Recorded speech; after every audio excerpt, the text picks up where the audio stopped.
দেশের অন্যতম বৃহত্তম উপজেলা নোয়াখালীর হাতিয়াকে জেলা হিসেবে ঘোষণা দেওয়ার দাবি দীর্ঘদিনের। প্রশাসনিক জটিলতায় এলাকাবাসীর এই দাবি হয়তো বাস্তবায়ন হয়নি, কিন্তু দিন দিন লোকসংখ্যা বেড়েই চলেছে নদী আর সমুদ্র বেষ্টিত দ্বীপটিতে।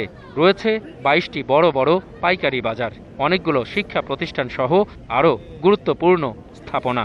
কিন্তু ডিজিটাল যুগেও হাতিয়ার মানুষ এখনও রাজধানীর সঙ্গে যোগাযোগ করেন ১ দশক আগে চালু হওয়া একটিমাত্র লঞ্চের মাধ্যমে। একটা লঞ্চ আছে তমরদিতে, যেটা আসে ওই লঞ্চটাতে আমাদের ভোগান্তির শেষ নাই, যেহেতু তমরদি জাহাজপাড়া থেকে অনেক দূর। লঞ্চও একটা অনেক কিছু করতে চাইলে অনেক সময় লঞ্চ কি আর মসজিনেরা নঙ্গল হালা দিয়ে খাইতে। এখানে অন্য লঞ্চ ঢুকাইতে চাইলেও গোলাম কিবরিয়া টিপু বিভিন্নভাবে চক্রান্ত করি, এটা বাধাগ্রস্ত করে। একটা লঞ্চের কারণে ভাড়া বাড়াইতেছে, যদি আরেকটা লঞ্চ হাতিয়া হয় তাহলে কিন্তু ভাড়া নিয়ন্ত্রণে চলে আসবে।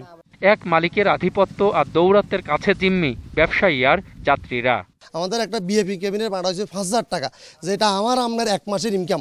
একটি মাত্র আপনার লঞ্চ আছে, যেটা টিপু কোম্পানির পারান ৪ নামে।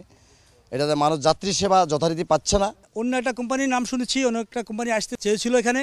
টিপু কোম্পানি মামলা করে দিছে, তারা একতরফা ব্যবসা করার জন্য তারা তাদের ইচ্ছা মতে ভাড়া নেয়। ননসিরাঘাটে যায়, ননসিরাঘাটের থেকে ওইখান থেকে ইসুরুম বোটে যায়, ৪০০ টাকা ৫০০ টাকা ভাড়া নেয়, মানুষের অনেক কষ্ট হয়। সমস্যা সমাধানের আশ্বাস দিয়েছে বিআইডব্লিউটিএ।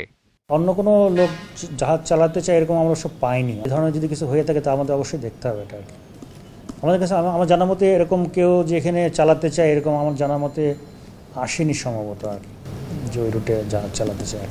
যাত্রী ভোগান্তির বিষয়টি মাথায় রেখে এই রুটে নতুন লঞ্চ নামানোর প্রতিশ্রুতি আরও বহুবার দিলেও এখনও তা কার্যকর করেনি বিআইডব্লিউটিএ।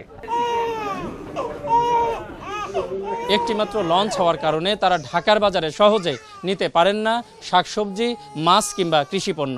প্রিয় দর্শক, আপনার চারপাশে নানা সমস্যা আর ভোগান্তির চিত্র তুলে ধরবে ২১শে টেলিভিশন। এসব তথ্য জানাতে ফোন করুন, এই নম্বরে পৌঁছে যাব।